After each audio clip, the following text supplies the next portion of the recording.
مقبوضہ فلسطین کی غاصب صہیونی حکومت نے آج بھی غزہ کے مختلف علاقوں کو ہدف قرار دیتے ہوئے بیت لاہیہ اور جبالیہ کیمپ کو وحشیانہ جارحیت کا نشانہ بنایا۔ موصولہ رپورٹ کے مطابق غزہ پر وحشیانہ صہیونی جارحیت کا سلسلہ جمعرات کو بھی جاری رہا اور آج بھی دسیوں فلسطینی عام شہری شہید و زخمی ہو گئے۔ فلسطین کی ہلال احمر سوسائٹی کے ترجمان نے شمالی غزہ کی افسوسناک صورتحال اور صہیونی فوج کی جانب سے جاری اس علاقے کے محاصرے کی طرف اشارہ کرتے ہوئے کہا ہے کہ مقبوضہ فلسطین کی غاصب صہیونی حکومت کے جارح فوجی زخمی فلسطینیوں تک طبی عملے کے افراد کو پہنچنے نہیں دے رہے ہیں، اور انہوں نے کہا کہ صہیونی فوجی شمالی غزہ کے فلسطینیوں کو جنوبی غزہ جانے پر مجبور کر رہے ہیں، جبکہ شمالی غزہ میں کسی بھی طرح کی امداد نہیں پہنچنے دی جا رہی ہے۔ یہ ایسی حالت میں ہے کہ مسلسل صہیونی جارحیت کے نتیجے میں شمالی غزہ کی حالت بد سے بدتر ہوتی جا رہی ہے اور غذائی اشیاء اور طبی وسائل کی شدید قلت کا سامنا ہے۔ المیادین ٹی وی نے بھی شمالی غزہ پر وحشیانہ صہیونی جارحیت کی رپورٹ دیتے ہوئے کہا ہے کہ مقبوضہ فلسطین کی غاصب صہیونی حکومت کی جارح فوج نے نصیرات کیمپ کے شمال میں واقع علاقوں پر شدید گولہ باری بھی کی ہے۔ ایک اور رپورٹ میں بتایا گیا ہے کہ صہیونی فوج نے غرب اردن کے مختلف علاقوں پر بھی حملے کیے ہیں۔ ارنا کی رپورٹ کے مطابق صہیونی فوج نے غرب اردن میں مختلف علاقوں من جملہ نابلس، طول کرم اور رام اللہ کو جارحیت کا نشانہ بنایا، جبکہ ان علاقوں میں صہیونی فوجیوں اور فلسطینی مجاہدین کے درمیان جھڑپیں بھی ہوئیں۔ فلسطین کی تحریک حماس کے فوجی بازو القسام بریگیڈ نے بھی ان جھڑپوں کی خبر دیتے ہوئے اعلان کیا ہے کہ فلسطینی مجاہدین نے کئی علاقوں سے صہیونی فوجیوں کو پیچھے ہٹنے پر مجبور کر دیا ہے۔ مراکش کے شہر کاسا بلانکا کے ہزاروں شہریوں نے فرانسیسی قونصل خانے کے سامنے مظاہرہ کر کے فلسطینی مزاحمت کے بارے میں صدر ایمانوئل میکرون کے بیان کی شدید الفاظ میں مذمت کی ہے۔ موصولہ خبروں کے مطابق مراکش کے فوجی دستوں نے طاقت کا استعمال کرتے ہوئے مظاہرین کو منتشر کر دیا۔ واضح رہے کہ فرانس کے صدر نے بدھ کے روز مراکش کی پارلیمنٹ میں اپنی نفرت انگیز تقریر کے دوران فلسطینی مزاحمتی تنظیموں کو وحشی گروپ قرار دیا تھا۔ میکرون نے غزہ میں ڈھائے جانے والے مظالم کو اسرائیل کے دفاع کا حق قرار دیتے ہوئے اس کی حمایت کی تھی۔ مراکش کے عوام نے اس سے پہلے بھی متعدد بار احتجاجی ریلیاں نکال کر غزہ کے عوام کے خلاف صہیونی حکومت کے جرائم کی مذمت کی ہے۔ حزب اللہ لبنان نے شمالی مقبوضہ فلسطین میں انتہا پسند صہیونی آبادی کے 4 علاقوں پر میزائل حملے کیے ہیں۔ حزب اللہ لبنان نے اعلان کیا ہے کہ ان علاقوں پر حملوں اور ارنا کی رپورٹ کے مطابق ان علاقوں کو خالی کیے جانے کے سلسلے میں پہلے ہی خبردار کر دیا گیا تھا۔ اس سے قبل حزب اللہ لبنان نے انتہا پسند صہیونی آبادی کے 25 علاقوں کے لوگوں سے ان علاقوں کو خالی کرانے کا انتباہ دے دیا تھا۔ لبنان کی تحریک استقامت نے بدھ کو بھی مقبوضہ شمالی فلسطین کے مختلف علاقوں میں صہیونی فوجی مراکز پر میزائل حملے کیے تھے، جس سے ان علاقوں میں آباد غاصب صہیونیوں میں افراتفری مچ گئی تھی اور ان پر خوف و ہراس طاری ہو گیا تھا۔ حزب اللہ لبنان نے پہلے ہی اعلان کر رکھا ہے کہ جب تک غزہ کے خلاف صہیونی جارحیت کا سلسلہ بند نہیں ہوگا، صہیونی ٹھکانوں پر میزائل حملوں کا سلسلہ جاری رہے گا۔ اسلامی جمہوریہ ایران کی میزبانی میں دنیا کے 65 ملکوں کے 4000 سے زائد شرکاء کے ساتھ چوتھا بین الاقوامی اولمپیاڈ 31 اکتوبر اور 1 نومبر کو آن لائن منعقد ہوا۔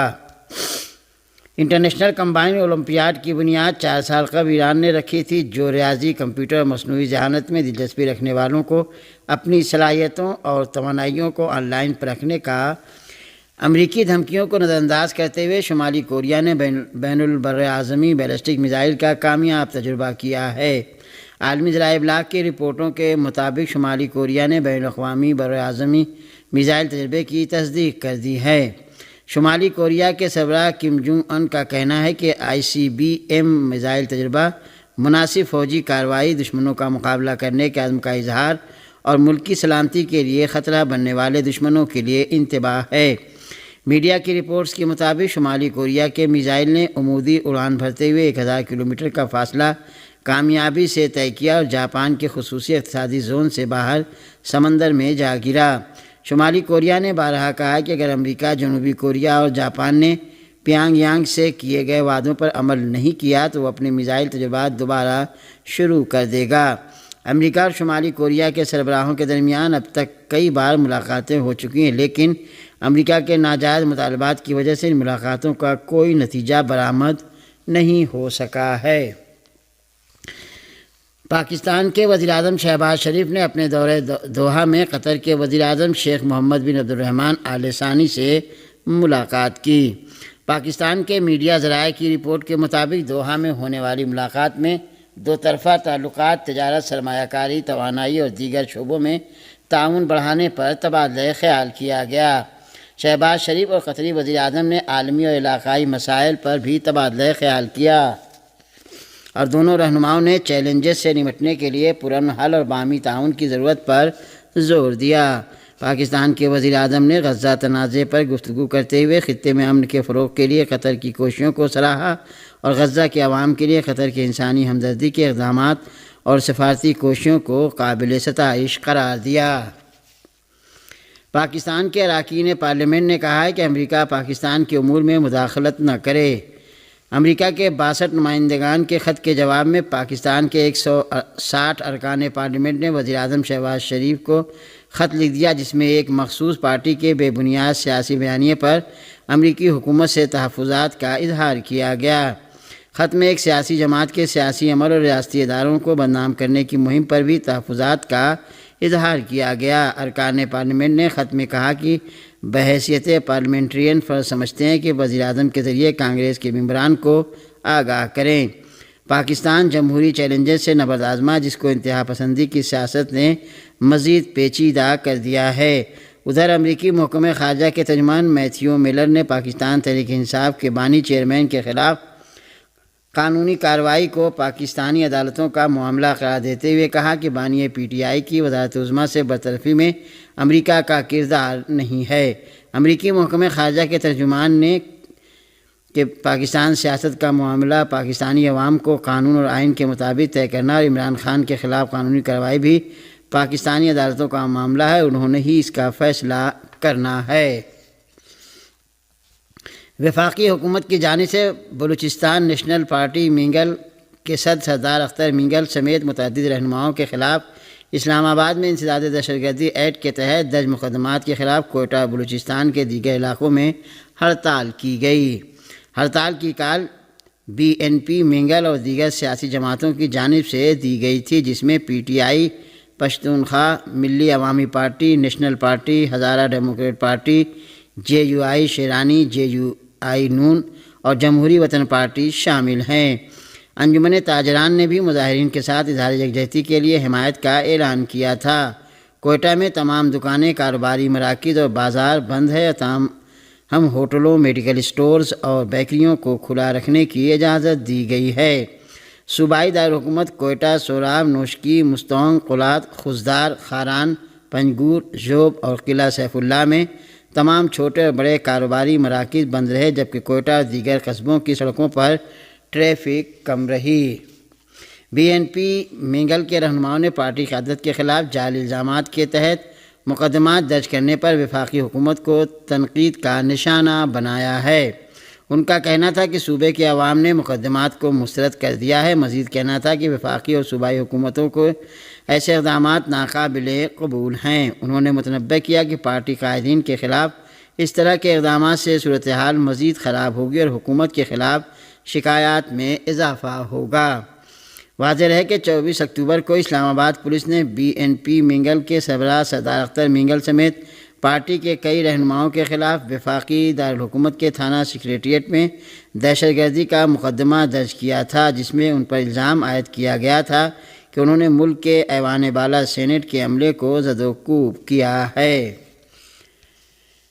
اور آخر میں یہ خبر کہ ہندوستان میں کانگریسی رہنما نے وزیر اعظم مودی پر تنقید کرتے ہوئے کہا ہے کہ حکومت کی غلط پالیسی کی وجہ سے ملک عدم استحکام اور غیر یقینی صورتحال سے دوچار ہے۔ ہندوستان کے میڈیا ذرائع کے مطابق کانگریس کے جنرل سیکرٹری جے رمیش نے وزیر اعظم نریندر مودی کی حکومت کی پالیسیوں پر شدید تنقید کرتے ہوئے ان کو برطانوی سامراج سے زیادہ غیر متوازن قرار دیا ہے۔ انہوں نے کہا ہے کہ ملک میں بی جے پی اتحاد کی حکومت کی وجہ سے عدم مساوات پھیل گئی ہے اور نفرت کا ماحول بنا ہوا ہے۔ انہوں نے کہا کہ گزشتہ 10 سالوں کے دوران ملک میں ترقی کا پہیہ برعکس گھوم رہا ہے۔ یومیہ اجرت پر کام کرنے والے مزدوروں کی قوت خرید کم ہو رہی ہے۔ کاروباری طبقہ مشکل میں ہے، جس کی وجہ سے ملکی معیشت سکڑ رہی ہے۔ رام رمیش نے کہا کہ حکومت مخصوص کاروباری طبقوں کو نواز رہی ہے، جس کی وجہ سے صرف محدود کاروباری گروپس کی ترقی ہو رہی ہے۔ واضح رہے کہ بی جے پی حکومت کانگریس کے الزامات کی ہمیشہ تردید کرتی رہی ہے۔ اور سامعین، ایران کے وزیر خارجہ نے غزہ اور لبنان میں جنگ کو روکنے میں مدد کے سلسلے میں اپنی مشاورت کا سلسلہ جاری رکھتے ہوئے مصر، انڈونیشیا اور قطر کے وزرائے خارجہ سے خطے میں ہونے والی پیش رفت اور دو طرفہ تعلقات کے بارے میں تبادلہ خیال کیا ہے۔ اسلامی جمہوریہ ایران کے وزیر خارجہ سید عباس عراقچی نے مصر کے وزیر خارجہ بدر عبدالعاطی کے ساتھ ٹیلی فونی گفتگو میں علاقے کی صورتحال کو خطرناک بتاتے ہوئے لبنان اور غزہ میں جنگ بندی کے قیام کے لیے عالمی برادری سے مؤثر اور فوری کوششیں انجام دینے کا مطالبہ کیا ہے۔ ایران کے وزیر خارجہ نے قطر کے وزیر اعظم اور وزیر خارجہ شیخ محمد بن عبد الرحمن آل ثانی کے ساتھ بھی ٹیلی فونی گفتگو میں بات چیت کرتے ہوئے خطے کی تازہ ترین صورتحال اور غزہ اور لبنان میں فوری جنگ بندی کی کوششوں کے حوالے سے تبادلہ خیال کیا۔